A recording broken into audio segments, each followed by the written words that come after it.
자, 3단원 문제 한번 하나씩 풀어보도록 할게요. 우리 3단원에서 다뤘던 문제들을 기억해보면 첫 번째 개념이 바로 속력의 개념을 알고 있어야 됐죠. 자, 속력이라고 하는 건 보통 미터 퍼 세크로 우리가 구하게 되는데 어떤 시간 동안 물체가 이동한 거리로 구한다. 거리가 미터 단위고 시간이 초 단위면은 이렇게 미터 퍼 세크의 속력이 나오게 되는 거죠. 자, 두 번째로 과학에서의 이 일에 대해서 이야기를 했죠. 네. 일에 대해서 이야기한 거 전에 속력이 일정한 운동, 우리가 무슨 운동? 등속 운동에 대해서 이야기를 했고, 그 다음에 자유낙하 운동에 대해서 이야기를 했죠. 등속 운동이라고 하는 것은 속력이 일정한 운동을 말하는 것이었죠. 그래서 계속해서 미끄러운 면을 속력이 일정하게 같은 시간 동안에 거리가 일정하게 증가하는 운동. 자유낙하 운동은 계속해서 속력이 빨라지는 운동이었죠. 1초에 얼마씩 빨라지냐면 9.8m/s씩 1초마다 9.8m/s씩 증가하는 속력이 증가하는 운동이 자유낙하 운동이었다. 그 다음 세 번째 우리는 과학에서 일에 대해서 이야기했죠. 일은 뭐 곱하기 뭐로 구한다? 힘 곱하기 물체의 이동을 시킨 거리로 구한다. 그래서 일의 단위를 뭘 쓴다? 주를 쓴다. 4번 자, 에너지에 대해서 이야기했죠. 에너지는 두 가지 에너지가 있다. 역학적 에너지 두 가지 에너지가 있는데 바로 무슨 에너지와 무슨 에너지? 위치 에너지와 운동 에너지가 있다. 위치 에너지 관한 공식은 9.8mh, 운동 에너지 관한 공식은 2분의 1의 mv 제곱이 있다 라는 거 생각하면서 문제 풀어보도록 하겠습니다. 자, 1번 다중 성광 사진으로 0.1초 간격으로 찍은 사진이다. 속력은 얼마냐 라고 했어요. 야구공사의 간격은 20cm다. 그러면 요 20cm라는 건 미터로 바꾸면 0.2m가 되는 거죠. 이 몇 초에 이동한 겁니까? 지금 이게 0.1초마다 그런 거잖아요. 그럼 속력은 얼마다? 2m/s가 된다라는 거 쉽게 할 수 있는 것이고. 자, 2번 기현이가 집에서 500m 떨어진 공원까지 2분 만에 갔다가 다시 집으로 돌아왔다. 돌아오는데 걸린 시간은 80초가 걸렸다. 평균 속력이 얼마냐 그랬습니다. 자, 우리가 속력 말고 속력의 평균을 구해라. 우리가 평균 속력이라고 하는데 이 평균 속력은 왔다 갔다 할 때 속력이 좀 바뀔 수가 있잖아요. 그래서 어떻게 구하냐면 시간분의 거리인데 전체 걸린 시간이 있을 거 아니에요. 그 전체 걸린 시간 중에 내가 전체 이동한 거리가 있을 거 아니에요.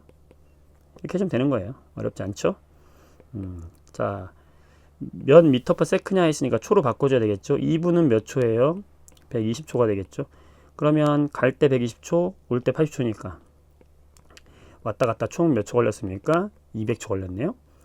자, 집에서 500m 떨어졌대요. 그러면 왕복이니까 얘는 왕복했으니까 곱하기 얼마 해줘야 돼? 2 해줘야 돼. 그러면 몇 미터 온 거죠? 1000m를 왕복한 거죠. 200초 동안에 1000m를 왔다 갔다 했구나. 그럼 평균 속력은 얼마라고 할 수 있을까? 그렇죠? 5m/s 라고 말할 수 있겠네요. 3번 자, 그래프는 시간에 따른 속력이다. 자, 시간과 속력 그래프를 잘 보면 우리가 속력이 일정한 운동을 하고 있네요. 무슨 운동이다? 등속 운동이다. 두 번째 t초 동안에 이동한 거리는 요 빗금친 부분의 넓이가 바로 뭐라고 그랬어요? 이게 이동한 거리라고 그랬죠. 왜냐하면 요 사각형의 넓이 어떻게 구합니까? 속력 곱하기 시간이니까 거리가 되는 거죠. 자, 등속 운동은 시간에 따라서 이동 거리가 일정하게 증가하겠죠.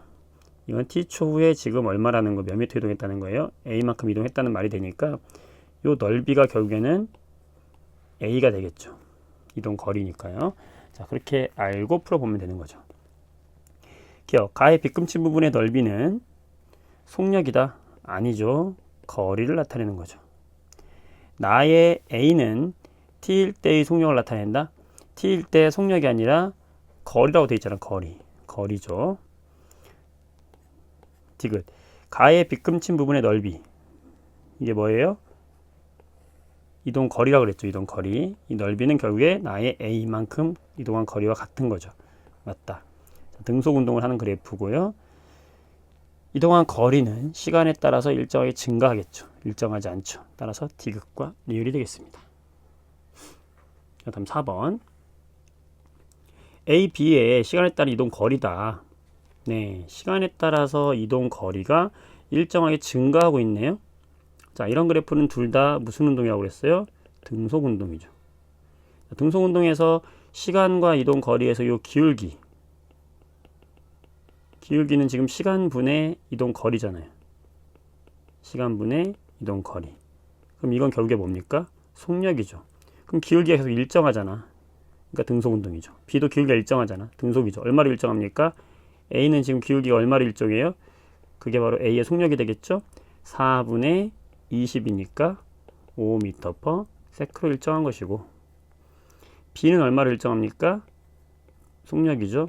4분의 10이니까 2.5m/s다. 결론은 뭐냐?